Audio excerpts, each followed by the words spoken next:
everyone, I hope you enjoy the weekend. And today I'm Vinh. I'm currently data scientist in Sophie Company. So today I would like to talk about leveraging AI in the daily workflow. As a data scientist, of course, as developer in many roles in the company as well. So the content I would like to deliver today is the first one, automatic code generation and AI assisted in coding. The next one will be AI-powered debugging. The third one, I will talk about large language model in company. And the final one, I would like to talk about some potential issue when we are using AI. Okay, so let's go with the first one.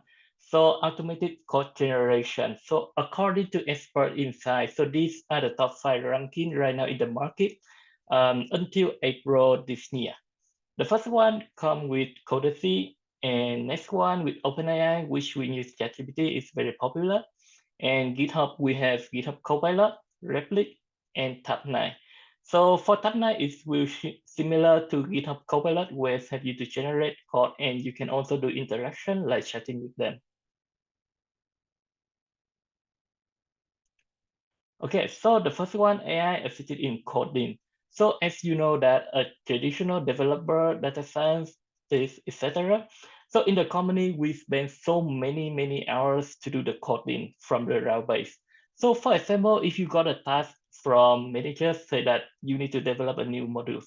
So you need to planning, you need to go to search on Google, you need to do different testing for the coding, try different things and fixing the whole bunch of error.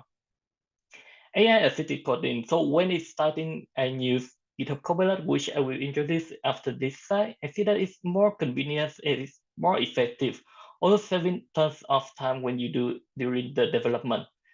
So in here, we have automation of repetitive tasks. It will help you to automate the routine of coding tasks, something that repeats over and over again, enabling the data scientists to focus more on the complex aspect of their project. So as you know that data scientists, you need to focus on algorithm, you need to focus on evaluation and see whether it's correct or not when you're doing the forecast, for example. It also will help you to enhance your coding speed and accuracy.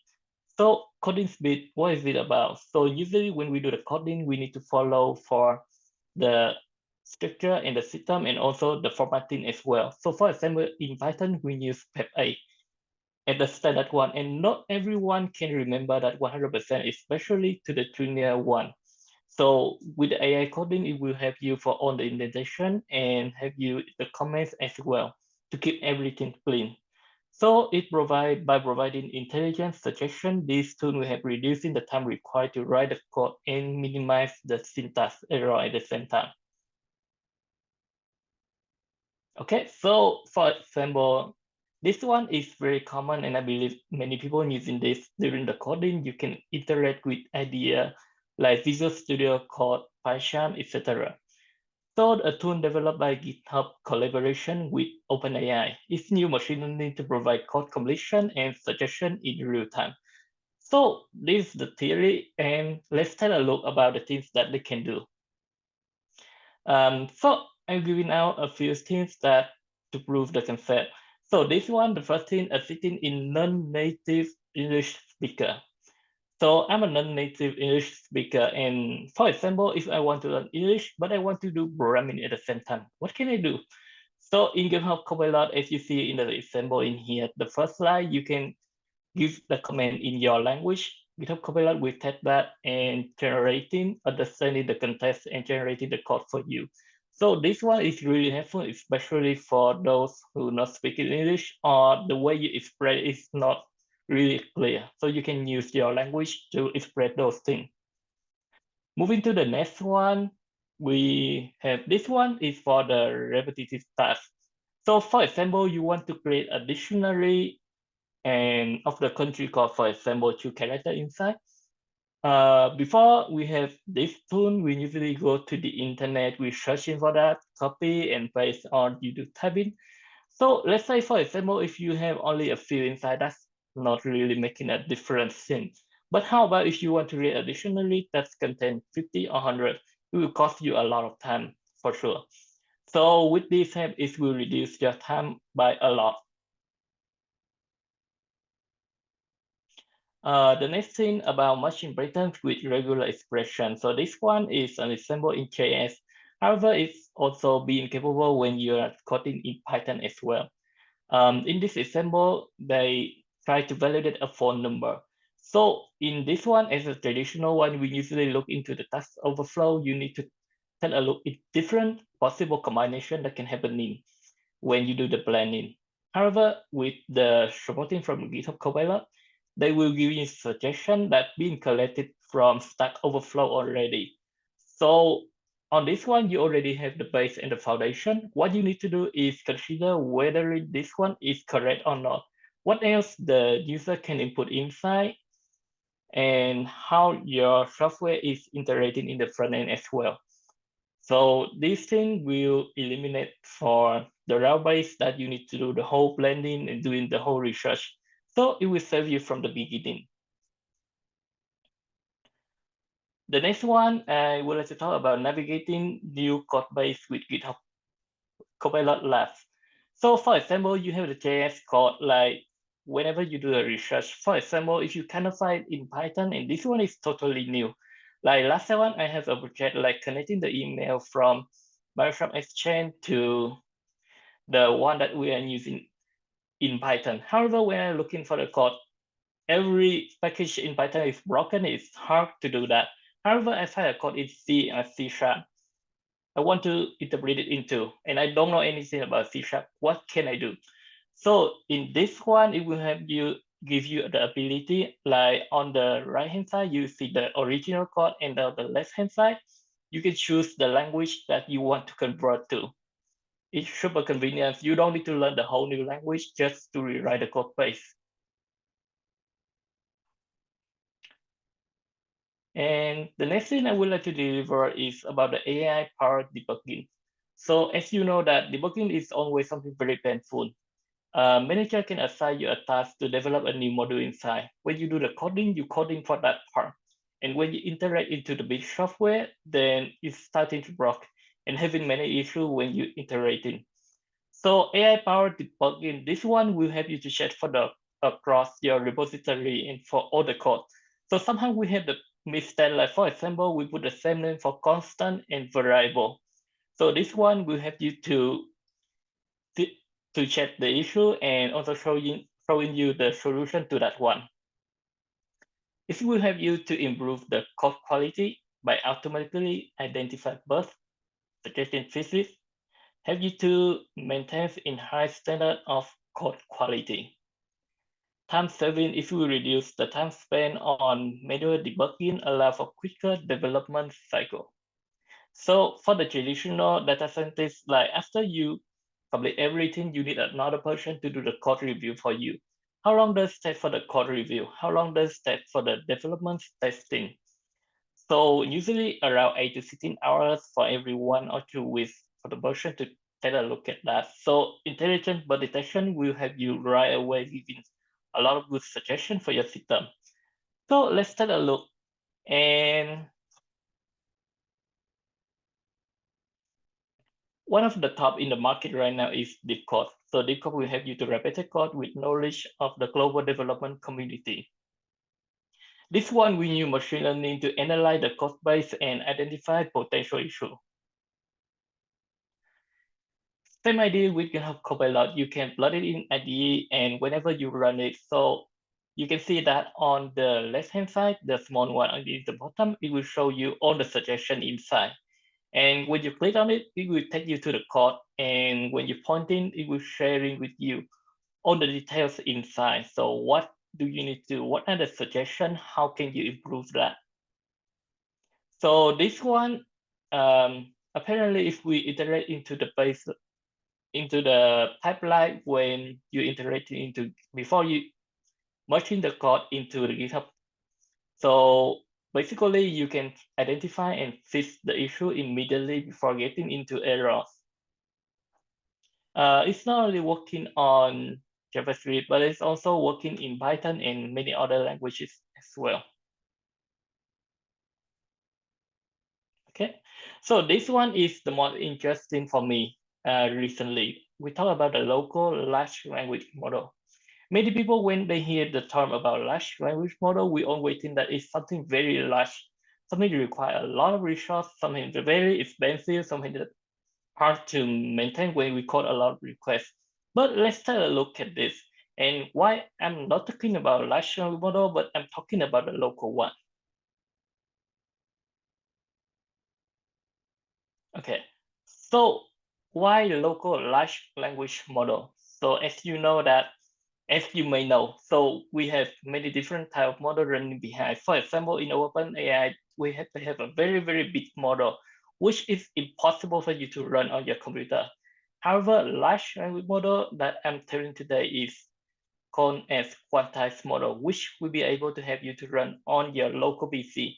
And it will not take a lot of resources. Even the computer from 5 or 10 years ago is possible to run it as normal.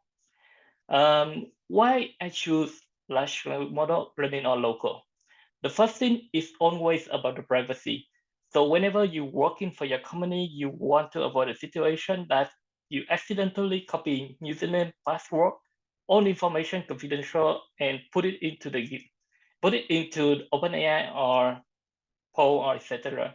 If you take a look carefully at the term and condition inside, they are allowed to collect those your information because they need to get information before transforming or getting into that. So basically, if your company has in a very strictly confidential level, so this one will help you a lot by keeping your data and model local, ensure that sensitive information is not being shared with external server.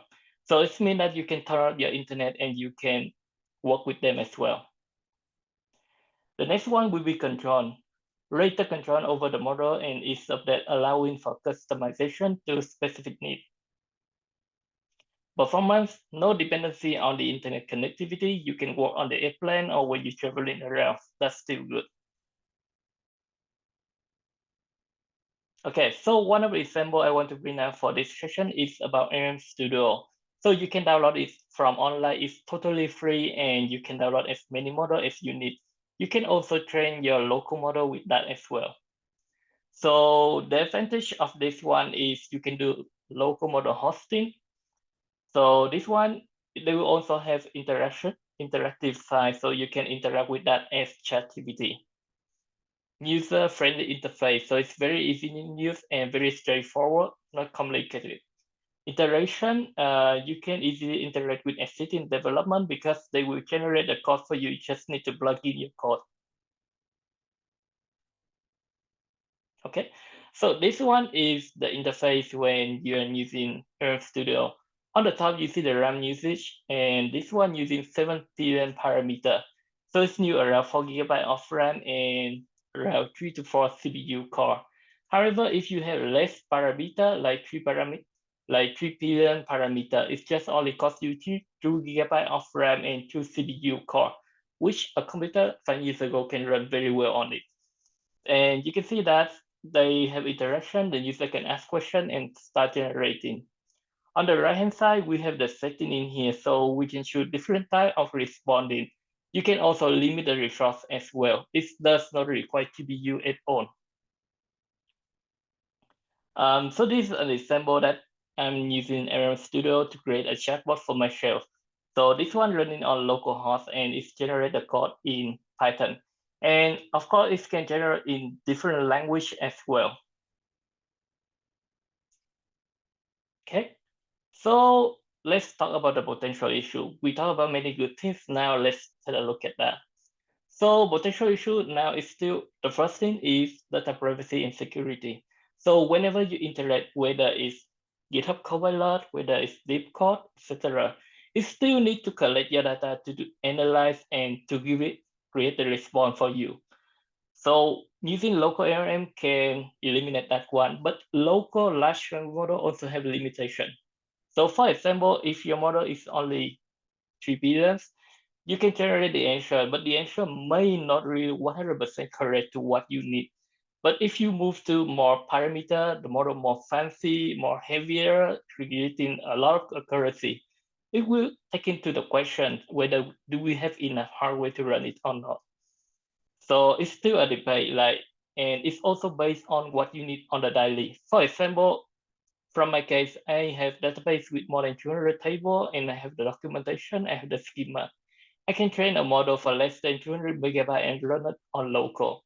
I also train MariaDB documentation inside to help me generate the SQL.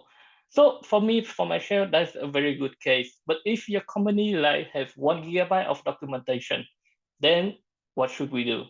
So that's the balancing and a trade-off between the accuracy and the hardware that you have in your company. Yeah, so the first potential issue always about the data privacy. You need to know what you do and whether the data is really confidential or somehow it's leaking on the internet, right? So in the last 3 days, we also hear from adults when they have the problem like many people complain that they need to clarify my SAAIC content through automated and manual methods. So such as content review, etc. Many people raise the concern. But from my perspective, if we want to do chat PDF inside Adobe, we need to get your data and train a small model for you to run that. So this one again, it needs to be balanced. But if you are open statement account, bank account, or strictly confidential on the contract, this one will be an issue for you. And in the last minute, I would like to repeat from Andrew. I think that 100 years from now, if people invent a technology that we haven't heard yet, maybe a computer could turn evil, but the future is so uncertain. I don't know what's going to happen 5 years from now. The reason I say that I don't worry about AI turning evil is the same reason. I don't worry, like, it's the same reason I don't worry about overpopulation on Mars. So basically, AI is a tool helping me as data scientist. It's reduced a lot of time for my show. Apparently, it cannot replace me for now because we still have the skill from human, like communication, understanding, working around, and see what's happening, explaining to the manager and the customer to make them happy as well. If you cannot explain well to ChatGPT, it will drive you crazy for that.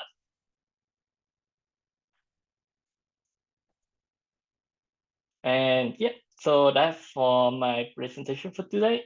Thank you for your listening, and let's move to question and answer.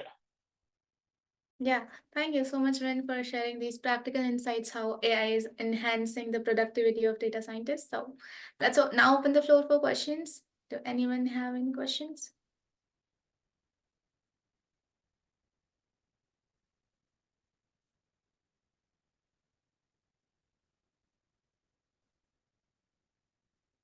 Yeah, so professor is asking that are you worried about being replaced by AI?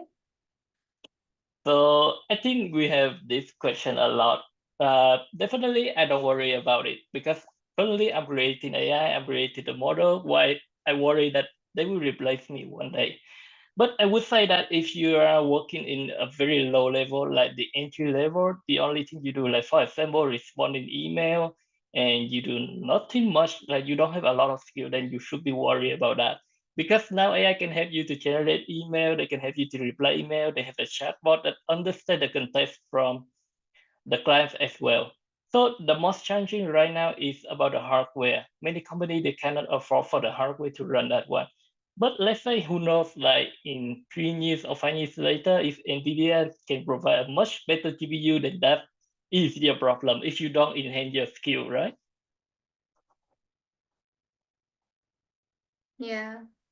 So anyone else having any questions?